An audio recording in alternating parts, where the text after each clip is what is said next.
Wa Tanzania na wapenda mchezo wa pool table wangependa kufahamu ratiba ya Joseph Kasozi akiwa hapa nchini. Yes, kwa majina anaitwa Omari Atibu Omari, ni meneja wa Q Master Billiard Center.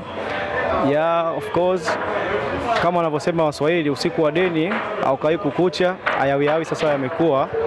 Ya Joseph Kasozi ameshawasili Tanzania kwa ajili ya tour yake ambayo atakuja kucheza na wachezaji wanne wakubwa wa Tanzania, ambao kwa hapa Tanzania kwa hao wachezaji wana CV kubwa. Ataanza na Jackson Steven ambaye ni mchezaji anayetokea klabu ya Snipers. Huyu mchezaji nikimzungumzia kama yeye individual, ni mchezaji ambaye anafanya vizuri kwa maana ya mashindano ambayo yametoka kuisha hivi juzi ya Afrika. Ni mchezaji ambaye amechukua nafasi ya 4 kwa wachezaji wa Afrika wa ndani, kwa maana mchezaji mmoja. Kwa hiyo ni mchezaji mzuri, anaweza kumpa game nzuri mtu kama Kasozi kwa namna anapocheza jaki anatumia akili nyingi katika kucheza, pia ana target, ana kila kitu ambacho mchezaji mkubwa anatakiwa kuwa nacho. So ni vitu vidogo tu ambavyo anaweza kawa na vilaka, lakini naamini game yake na Kasozi itakuwa ni game nzuri sana ya kuifuatilia. Kama shabiki, kama mpenzi wa mchezo wa pool table, utakiwa kuikosa hii game. Nadhani ndio itakuwa game ya kwanza ya kufungulia mashindano yetu ama tour ya Kasozi. Itakuwa ndo game ya kwanza. Nadhani pia tutacheza katika mfumo wa home and away. Tutaanzia away alafu tutamalizia home. Baada ya game hiyo, bwana Joseph Kasozi atasogea kidogo, atakutana na kiunzi chingine ambapo ni Abdalla Hussein. Abdalla Hussein ni mchezaji mzuri na ni mchezaji mkubwa, ana uzoefu wa games za mchezaji mmoja tena kwa resi ndefu, na kwa hapa Tanzania ni miongoni mwa icon wa Kitanzania. Na nikisema nimzungumzie tu kidogo Abdalla Hussein katika haya mashindano ambayo ametoka kuisha hivi juzi, yeye ndio mchezaji ambaye amekuwa top perform upande wa timu, mchezaji mmoja according to the record za hapa. Yeye ndio mchezaji kwa Tanzania, nadhani ndio ameongoza kwa scores. Nikisema hivyo nadhani itakuwa naelewa kirahisi, kwa sababu ni MVP kwa upande wa Tanzania. Yeye ndio ana score nyingi kuliko mchezaji wote wa Tanzania, lakini kwa Afrika nadhani nafasi ya 4. Kwa hiyo ni mchezaji mzuri, ana uwezo mkubwa, ana uzoefu wa kucheza game ndefu. Huyu atakuwa ni mchezaji wa pili ambaye atakutana na Kasozi katika hii tour yake, ambapo na yeye watacheza home and away. Tutaanzia away, tutakuja tutamalizia home. Mchezaji wa tatu baada ya huyo atakutana na mchezaji ambaye ana uzoefu wa kucheza international, ana uzoefu wa kucheza local, lakini pia ana mashabiki hapa Tanzania na ana uwezo wa kucheza vile vile. Huyo ni Seif Hamadi, ni mchezaji mzuri, anajua namna gani ya kucheza resi ndefu, lakini pia ana experience ya kutosha, ana confidence ya kutosha, na kwa sababu ameshashiriki mashindano mbalimbali, kashamuona Kasozi, anamjua Kasozi vizuri, ni rahisi kwake yeye kumchallenge Kasozi. Na mimi tutapata kuona game nzuri kati ya game ya Seif Hamadi versus Kasozi, na pia na wao watacheza home and away. Game yake ya mwisho Kasozi kwa akiwa Tanzania atacheza dhidi ya Melkizedek Amadeus. Huyu ni mchezaji mzuri sana, very talented player, anajua nini anachokifanya anapokuwa katika meza. Ni mchezaji ambaye ni hatari akiwa katika meza, na naamini kama atakuwa anaweza kuonesha kile alichokuwa nacho, basi tutapata kuona game nzuri sana, kwa sababu Amadeus katika mashindano ambayo yamepita ya All Africa Nation ya hapa amefanya vizuri, kwa maana katika upande wa single, lakini pia katika upande wa timu. Katika upande wa single amefika hatua ya 16 bora, kitu ambacho sio kawaida kwa mchezaji, ni kitu ambacho cha kupongezwa kweli kweli. Hatua ya 16 bora kwa mtu kama yeye, last time hakutarajia kufika hatua hiyo, lakini sasa hivi kafika hatua ya 16 bora. Lakini pia vile vile mashindano yaliyopita ya Afrika, yeye ndo alikuwa MVP, most valuable player katika ile mashindano yaliyopita. Kwa hiyo ni mchezaji mzuri, anafahamu na ana uzoefu pia vile vile wa race. Tumeona ameanza kudominate race za ndani, amecheza game za ndani za wenyewe kwa wenyewe, tuseme wa Tanzania. Amecheza dhidi ya Abdalla Hussein, ameweza kumfunga game 2. Amecheza game dhidi ya Jackson Stephen, amepoteza lakini kwa margin ya goli moja. Kwa hiyo ni mtu ambaye naye ana uzoefu wa race ndefu. Naamini kama atatoa kile alichokuwa nacho, basi ataweza kumchallenge Kasozi. So kama manager nasema ni wakati sasa watu wa pool table kujua pool inataka nini. Mtu kama Kasozi anapokuja Tanzania, sio kama anakuja kutembea, anakuja kufanya kazi. Kwa wale ambao wanakutana nao, basi inabidi na wao wawe tayari kwa ajili ya kazi, ili kuonesha mchezo mzuri kwa upande zote mbili. Kwa hiyo naamini kama tulivyokubaliana kwamba hizi game zote zitachezwa home and away, naamini zitaenda kama tulivyopanga. sidhani kama kuna utofauti huja utatokea. Lakini kiupande wangu nizungumzie kama upande wetu management ya Q-Master, maandalizi yote yako tayari, mchezaji kashaingia Tanzania, yuko tayari kwa ajili ya battle na atatrain katika mazingira haya na mazingira ambayo ataenda kucheza hizo game zake. Pengine tu kwa manufaa ya wapenzi wa mchezo wa pool table na wachezaji wenyewe, battle hizi tayari ratiba iko mezani ama ratiba itapangwa mara baada ya yeye kuingia? Ya, ratiba iko mezani na nadhani management zote ambazo zinawamiliki hawa wachezaji wana hii ratiba hizi games. Ratiba iko mezani tayari na tulikubaliana tuanze tarehe 3. Kama tatokea mabadiliko tutasqueeze hii ya kwanza, lakini hizo zinazoendelea tutaenda kama tulivyofanya, kwa sababu hata Kasozi mwenyewe anasema yeye yuko tayari na anaweza kucheza game 2 kwa siku moja. Kwa hiyo ina maana kama tukimpa range ya siku moja, siku 2, yeye yuko tayari kuplay, kwa sababu ni kitu ambacho kwa anakihitaji, na kama ndio mchezaji ambaye kwa mara ya kwanza baada ya kusainiwa anafanya tour hii kwa Tanzania. Kwa binafsi alikuwa anaitaka hii tour. Kwa baada ya kuipata lazima aioneshe kweli alikuwa anahitaji hii tour, haoneshe kile kitu ambacho alikuwa anakihitaji. Kasozi ni miongoni mwa wachezaji ambao ni iconi, ni wachezaji wanaotazamwa Afrika. Baada ya kusajiliwa Q-Masters, amekuja nchini akija kuripoti kazini na amekuja na tour maalum ambayo atakutana na battle kadha wa kadha.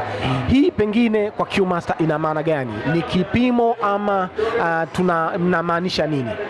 Ya, kwa sisi kama Q-Master wachezaji wa design kama ya daraja la Kasozi tunaamini kwa wanaweza kucheza katika nchi yoyote kwa wakati wowote na opponent yoyote.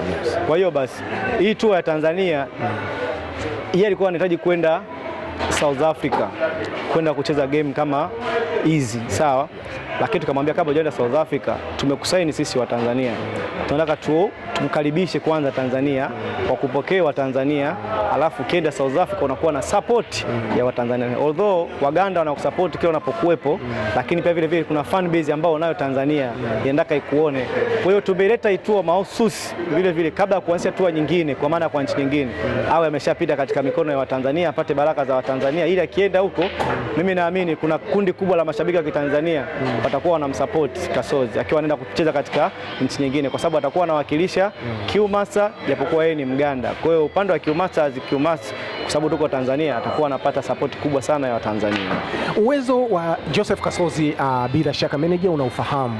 Ukitazama wachezaji wa Tanzania wanne ambao wanakwenda kukutana nao, ukipima mzani unaona kabisa kuna ushindani ndani yake ama atapita kama game zitakuwa nyepesi? Ya, kwa maana sasa hivi pool la Tanzania limebadilika na challenge ziko nyingi, kwa sababu vijana sasa hivi wamepata exposure kiukweli. Yes. Sio kama ilivyokuwa hapo awali, unakutana mchezaji wa Tanzania akiwa mchezaji wa kigeni anakuwa na pressure, anakuwa na fear, kwa mwisho wa siku anafungwa kwa sababu ya ile pressure aliyokuwa nayo. Yes. So kwa sasa hivi mimi naamini challenge itakuwepo, kwa sababu Kasozi kwa wachezaji wanne mchezaji ambaye ameshacheza naye ni Abdalla Hussein. Wamecheza race almost 3 na zote Abdalla Hussein alikuwa amepoteza. Ila kwa kipindi kile Abdalla Hussein anapoteza hakuwa na exposure kubwa kama alikopo nayo sasa hivi. Kwa hiyo naamini kwa sasa hivi Abdalla Hussein ule uteja ambao alikuwa nao kipindi kile kwa Kasozi anaweza kaenda kaufuta, kwa sababu kashakuwa na uzoefu kiasi kwamba sio Kasozi tu peke yake, anaweza kaza na mchezaji yoyote wa Afrika na akamchallenge, haijalishi matokeo yatakuwa vipi, anaweza na mchezaji yoyote na akamchallenge. Ila hao wengine ambao hawapata bahati ya kucheza naye Kasozi kwa maana ya game management, nikimzungumzia kama Jackson Stefan, nikimzungumzia labda Sefu Amari, nikimzungumzia Melkizedek, ni watu ambao wana exposure kubwa na wao katika mchezo. Wote wameshasafiri nje, wote washashiriki mashindano ya nje, wameshakutana na wachezaji wakubwa wa nje. Kwa hiyo huwezi kumtisha sasa hivi kwa sababu ni mtu kutoka nje. Kwa hiyo yeye atashindwa kutokana na uwezo aliokuwa nao kwa maana ya quality yake, lakini sio kwa kuwa na fear. Hawezi kuwa na hiyo fear. Kwa sababu gani? Ameshapata exposure kubwa kwa nje. Kwa hiyo naamini binafsi challenge ataipata, lakini kwa maandalizi ambayo alikuwa nayo mchezo mzuri utaonekana. Meneja azungumza na wapenzi wa mchezo wa pool table Tanzania, wachezaji na watu mbalimbali wa nje ya nchi, watazamie burudani ya namna gani katika kipindi hiki chote cha tour ya Joseph Kasozi. Kwanza nianze na wachezaji. Kwanza na wachezaji, kwa maana wachezaji wao ndio wenye mchezo. Sisi wadau na viongozi ni watu ambao tuna uratibu na kuendeza mchezo. Wachezaji wa pool table wa Tanzania, most of them wanapenda sana kuwa wazungumzaji kuliko watendaji. Ukiwa unapenda kuzungumza, basi make sure katika vitendo uko vizuri. Sawa, wakati unazungumza angalia pia unamzungumzia nani. Kwa kipindi unazungumza, ukishajua unayemzungumzia, ni rahisi wewe kuwa na confidence ya kuzungumza, kwa sababu mchezo wa pool ni mchezo wa wazi na pia ni mchezo wa makosa. Kwa hiyo utakachokuwa unakifanya kitakuwa kinaonekana, na ukiwa unakosea utakuwa unaonekana pia the same. Sio mchezo wa kujificha. Kwa hiyo kama unakuwa mwingi wa kuzungumza, basi jua kabisa unatakiwa wewe hauna makosa. Lakini mchezaji ambaye hazungumzi alafu anaonesha kile kinataka kionekane, huyo ni wa kuogopa. Lakini yule ambaye anazungumza, anaamini katika mdomo kuliko vitendo, kwenye mchezo wa pool table anaweza akashindwa au pool likamshinda. Nikija kwa wadau, wao ndo wanasupport huu mchezo wadau. So kwa pamoja tukishikamana, tukasema tunataka tuinue mchezo wetu kwa pamoja, tunaweza tukaanzia hapo, kwa sababu most of us tumeupambania mchezo. Hakuna mtu ambaye hajatoa jasho lake kwa ajili ya huu mchezo. Kila mtu unayemwona anakuja kutazama huu mchezo ameshatoa muda wake, ameshatoa pesa yake. So tunatakiwa wenyewe kwa wenyewe kwanza tuheshimiane, kama tuna malengo ya kuinua huu mchezo. Tukishindwa kuheshimiana wenyewe kwa wenyewe, tusitegemee tutauinua huu mchezo. Kwa hiyo katika mazingira kama haya ni rahisi kujenga kitu kikubwa kwa baadaye. Lakini tukianza kudharauliana, tukaanza kutoleana maneno ya kashfa, utapunguza namba ya watu katika mchezo, alafu jikuta uko peke yako. Ukishakuwa peke yako utafanya nini? Huwezi kufanya kitu chochote. Kwa hiyo mwisho wa siku mchezo unafanyaje? Unakufa. Lakini kama sisi wenyewe kwa wenyewe tukaamua kusapotiana, tukainuana, huu mchezo utakuwa. Kumpata Kasozi sio kitu chepesi. Kasozi ni mchezaji mkubwa sana. Kumsaini aje katika nchi yenu sio jambo dogo. Na ukija ukiangalia activities za Tanzania kimchezo na activities za Uganda ni vitu viwili tofauti. Lakini mpaka mchezaji kaamua kuja huku, kuja kucheza katika klabu ya Tanzania, kuna kitu ambacho amekiona. Na mtu kama Kasozi ni mchezaji ambaye ni very bright. Anajua anachokifanya. Huwezi kumshawishi Kasozi akachezee klabu ambayo anaona kabisa hii haina misingi ya mchezo. Hawezi kuja kucheza, kwa sababu ni mtu ambaye haangalii pesa, anaangalia nini anachokitaka kwa wakati gani. Kwa hiyo sio jambo dogo kumchukua mtu kama Kasozi kumleta Tanzania. Kwa hiyo wadau wanatakiwa waheshimu hizo jitihada ambazo zinafanywa na wengine, lakini pia wasapoti vile vile. Sawa, kwa katika upande wa wadau napenda kutoa tu ushauri kama huo. Pia kwa viongozi, kwa sababu tuna uongozi na uongozi ni wasikivu. Haya yanayoendelea wao wanatakiwa wasapoti na kuyashika mkono. Uongozi unatakiwa kuwa kikwazo cha kuyarudisha nyuma haya ambayo yanafanyaje yanayoendelea. Kwa sasa hivi kama kuna kitu cha kujimwambafai niseme au kujipongeza uongozi uliokuwepo, ni haya matukio ambayo yanatokea sasa hivi, kuona wachezaji wa kigeni wanavyoflow katika nchi yetu tofauti na manchi mengine. Hichi kitu sio kitu kidogo, ni kitu kikubwa sana katika kukua kwa mchezo. Kwa hiyo ina maana sasa hivi inawezekana inazungumzwa kiumasta, lakini pia vile vile inazungumzwa mchezo wa Kitanzania vile vile. Sio kitu rahisi na ni kitu cha kuigwa. Kama kuna maklabu mengine ambayo yako nje yanataka kuiga status ya kiumasta Tanzania, kama chama cha Tanzania kinabidi kiwe proud, kwa sababu kama sisi hivi tunatafutwa na vilabu vingine vya nje, vinataka kujua tunawezaje kufanyaje kumanage wachezaji wetu, wanataka kujua vile vile tunawezaje kutengeneza branding za wachezaji wetu, kwa sababu wachezaji wengi ambao wanakuja Kasozi sasa hivi brand yake imeongezeka kuliko hata nikimzungumzia let's say Caesar Chandiga. Chandiga amefifia, lakini Kasozi, ukitoa taarifa inamhusu Kasozi inakuwa kubwa kuliko mchezaji yoyote Tanzania ndani ya Afrika. Kwa hiyo na hiyo zote kwa sababu kiumasa tumeshaikeza nguvu kubwa katika mchezo. Kwa hiyo ina maana jambo lolote linalomhusu mchezaji kutoka kiumasa lazima liwe kubwa, kwa sababu klabu ya kiumasa nje na Tanzania ni klabu kubwa ambayo inafahamika na wadau tofauti tofauti. Tunapata simu nyingi kutoka mataifa tofauti tofauti, wanahitaji na wachezaji wao waje, wanaamini kiu kama ni chuo. Kwa maana mchezaji akikaa pale kuna kitu atakuwa na benefits, atakuwa anakipata kwa sababu kuna fulani. So wapo viongozi wa mataifa tofauti tofauti wanatupa request, wanahitaji wachezaji wao waje kuwa miongoni part of kiumasta. Sasa hizo yani ni jukumu letu sisi kama management ya kiumasta, tukubali tukatae. Na ndio maana kila siku nazungumza, simu ziko nyingi sana na tutaendelea kuhusisha wachezaji wengi wa kigeni as long as mchezo ni fursa na wao wameiona fursa kwetu, na sisi tuko tayari kuitoa hiyo fursa. Kuna wachezaji wengi wa kigeni watakuja, watashusha. Ndio maana tumeamua sasa hivi kiumasta tunaenda kuifungua Uganda. So story hichi ni kitu ambacho kipo, kwa sababu call zimekuwa nyingi kutoka Uganda. Tutafungua kiumasta Uganda, tutafungua kiumasta Zambia, ni sehemu ambazo zinahitajika Q-Master lazima iwepo na kupunguza nini ile movement ya watu kutaka kuja Tanzania. Inawezekana Q-Master Uganda ikawa inakuja kutoka Tanzania, ikaja kutoka Zambia, sisi tutakaoamua as management of Q-Master. Mimi nikushukuru sana meneja. Asante. Hayo yalikuwa ni maneno ya meneja wa Q-Masters.